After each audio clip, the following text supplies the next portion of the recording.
అందరికీ నమస్కారం. Breaking news. ఈ నెల 28 నుంచి రేషన్ దరఖాస్తులు. ఈ డీటెయిల్స్ చూసే ముందు ఈ వీడియో నచ్చినట్లయితే లైక్ చేయండి, షేర్ చేయండి. మరిన్ని వీడియోల కొరకు మా ఛానల్ సబ్స్క్రైబ్ చేసుకోండి.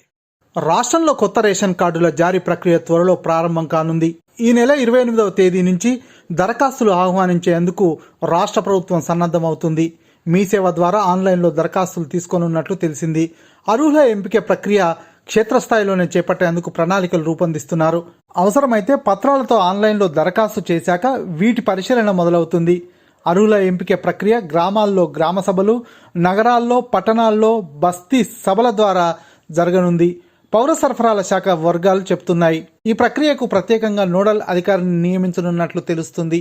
రాష్ట్రంలో కొత్త రేషన్ కార్డుల కోసం లక్షల కుటుంబాలు ఎదురుచూస్తున్నాయి. బియ్యం వంటి సరుకుల కోసమే కాకుండా ఆరోగ్యశ్రీ వంటి పథకాలకు రేషన్ కార్డు ఉండాలన్నది నిబంధన ఉంది. ఆరోగ్యశ్రీ పరిమితిని రాష్ట్ర ప్రభుత్వం ఇటీవలే 5 లక్షల నుంచి 10 లక్షలకు పెంచింది. అర్హత కలిగినప్పటికీ అనేక కుటుంబాలు రేషన్ కార్డు లేక ప్రభుత్వ పథకాలకు సంబంధించి లబ్ధి పొందలేకపోతున్నాయి. రేషన్ కార్డుల్లో పేరున్న ప్రతి వ్యక్తికి 6 కిలోల బియ్యం చొప్పున అందుతున్నాయి. హైదరాబాద్లో గోధుమలు కూడా ఇస్తున్నారు. గతంలో కిలో బియ్యం రూపాయికే ఇవ్వగా కోవిడ్ ప్రభావం నేపథ్యంలో 3 ఏళ్లుగా ఉచితంగానే బియ్యం ఇస్తున్నారు.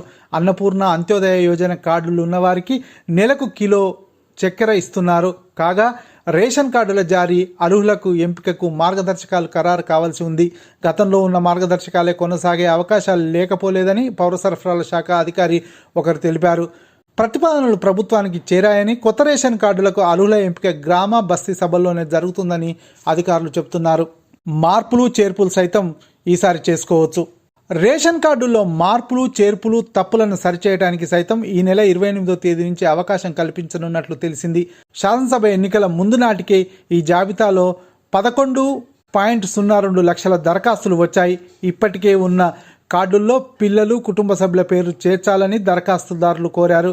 ఎడిట్ ఆప్షన్ ప్రభుత్వం ఇవ్వకపోవడంతో ఆ ప్రక్రియ ఇన్నాళ్లుగా ముందుకు సాగలేదు. రాష్ట్రంలో కొత్తగా కాంగ్రెస్ ప్రభుత్వం వచ్చింది. కొత్త కార్డుల జారీకి దరఖాస్తుల ఆహ్వానంతో పాటు ఇప్పటికే ఉన్న కార్డుల్లో కుటుంబ సభ్యుల్ని చేర్చేందుకు అనుమతి ఇవ్వాలని నిర్ణయించినట్లు తెలిసింది. 11.02 లక్షల దరఖాస్తులకు సంబంధించి 15.87 లక్షల మంది పేర్లను ఆహార భద్రత కార్డుల్లో చేరాలని ఇప్పటికే దరఖాస్తులు వచ్చాయి.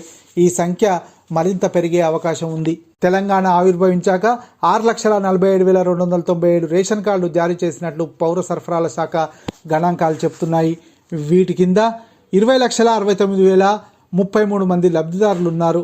రాష్ట్రంలో ఇంతకు మొత్తం 2,82,00,000 మందికి పైగా రేషన్ లబ్ధిదారులు ఉన్నారు. ఇందులో NFNA కింద 1,91,69,000 మంది అంటే 68%, రాష్ట్ర కార్డులకు సంబంధించి 91,30,000 ఉన్నాయి అంటే 32% మంది ఉన్నారు.